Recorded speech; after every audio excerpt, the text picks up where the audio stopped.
रणबीर को बहुत प्रयास के बाद उत्तर पूर्व भारत के राज्य मणिपुर में नौकरी मिली थी। रणबीर और उसकी पत्नी मणिपुर जाने की तैयारी कर रहे थे। रणबीर बेटा, घर से इतनी दूर मत जाओ, कोई और नौकरी मिल जाएगी। नहीं माँ, सरकारी नौकरी इतनी आसानी से कहाँ मिलती है। मैं ये नौकरी हाथ से नहीं जाने दे सकता। रणबीर अपनी पत्नी के साथ मणिपुर आ जाता है। उसकी ड्यूटी एक गांव के रेलवे स्टेशन पर थी। मिली, आज शाम को खीर बना देना, मेरा कुछ मीठा खाने का बहुत मन कर रहा है। रणबीर जब ड्यूटी पर चला गया तो मिली खीर बनाने के लिए दूध लेने निकली। उसने कई दुकानों पर पूछा पर उसे दूध नहीं मिला। सुनिए भैया, क्या यहाँ कोई डेयरी है? नहीं बहन जी, इस गांव में कोई डेयरी नहीं है। मिली अपने पड़ोस वाले घर में गई। बहन जी, हम नए नए इस गाँव में आए हैं, क्या आप हमें थोड़ा सा दूध देंगी?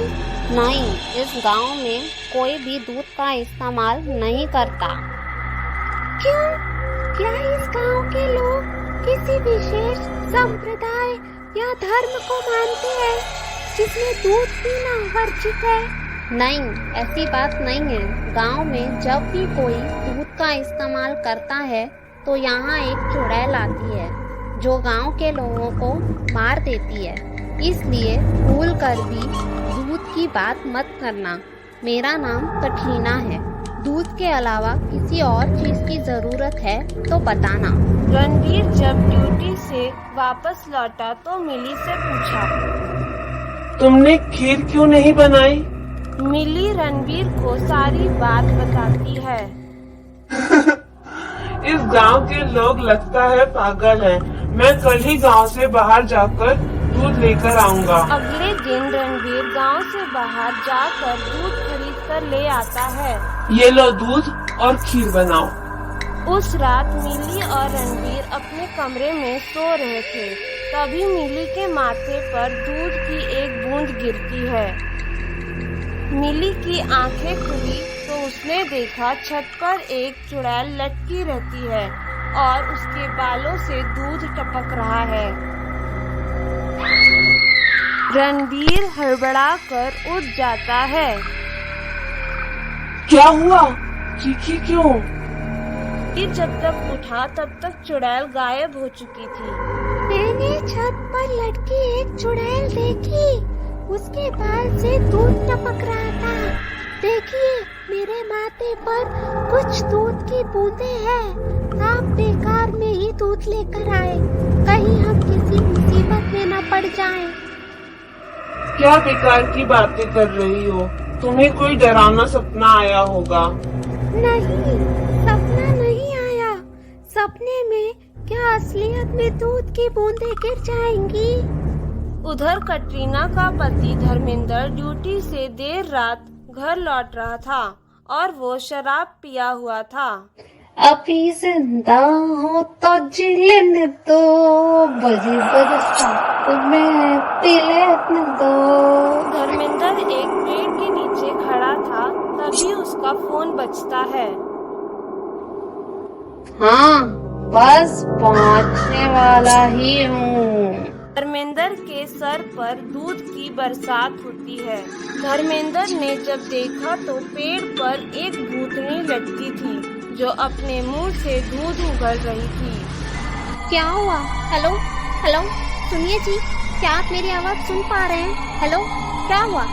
सुबह रणबीर जब ऑफिस जा रहा था उसने देखा रास्ते पर एक पेड़ के पास बहुत भीड़ लगी हुई है। कटरीना अपने पति के पास बैठकर रो रही थी। उसका पति मर गया था। चुड़ैल मेरे पति को मार दी, अब मैं क्या करूं? मेरा परिवार भूखा मरेगा। गांव में जरूर किसी ने दूध का इस्तेमाल किया है। रणबीर तेजी से आगे बढ़ जाता है। रणबीर सोचता है कहीं उसके दूध इस्तेमाल करने से यह दुर्घटना न हुई हो। नहीं नहीं, ऐसा नहीं हो सकता। ऑफिस में रणवीर को अपनी पत्नी की चिंता होती रही। मिली रात की बची हुई खीर गर्म कर रही थी। तभी किसी ने डोर बेल बजाई। न्यूज़पेपर वाला मैडम! आई, अभी आती हूँ। मिली जब थोड़ी देर बाद किचन में लौटी तो उसने देखा कि भूतनी खीर का भगोना गर्म कर रही थी। भूतनी मिली के फेस पर गरम गरम खीर फेंक देती है। मिली का पूरा चेहरा जल जाता है। देखो गांव वालों, खीर इन्हीं लोगों ने बनाया था। इन्हीं लोगों की वजह से गांव में चुड़ैल आई है। मेरी मना करने के बावजूद इन्होंने दूध का इस्तेमाल किया। यहाँ इतनी भीड़ क्यों लगा रखी है? इन सब के लिए तुम और तुम्हारी पत्नी जिम्मेदार है। मान लो हम लोग दूध का इस्तेमाल ना भी करें तो ऐसा कब तक तुम लोग बिना दूध के रहोगे? हमें कोशिश करना चाहिए कि हम उस चुड़ैल को खत्म कर सकें। उस चुड़ैल को मारने का कोई तो तरीका होगा। तरीका है दिव्य चाकू। दिव्य चाकू चुड़ैल के पेट में भौंकना होगा, तभी वो मरेगी। कहाँ है वो दिव्य चाकू? दिव्य चाकू तो मंदिर में रखा हुआ है, लेकिन चुनौती ये है, दिव्य चाकू चुड़ैल के पेट में भोंकेगा कौन? चुड़ैल से सबको डर लगता है, वो लोगों को मार देती है और चली जाती है। मैं चुड़ैल के पेट में चाकू भोंकूंगा। मैं आपकी सहायता करूंगी। उस रात रणवीर ढेर सारा दूध लेकर आया और मिली ने दूध के ढेर सारे पकवान बनाए। दूध से बनी मिठाई, खीर, दही वगैरह। रात के 2 बजे चुड़ैल वहाँ पर आती है। चुड़ैल मिली की तरफ बढ़ती है। योजना के मुताबिक रणवीर छुप कर चुड़ैल की तरफ निशाना लगाते हुए दिव्य चाकू फेंकता है और वह चाकू उसके पेट में लग जाता है। चाकू लगते ही चुड़ैल मर जाती है। चुड़ैल के मरते ही मिली का जला हुआ चेहरा ठीक हो गया और जिन लोगों को चुड़ैल ने मारा था वे भी जिंदा होकर वापस लौट आए। अगर ये कहानी आपको अच्छी लगी तो लाइक, शेयर एंड सब्सक्राइब करें।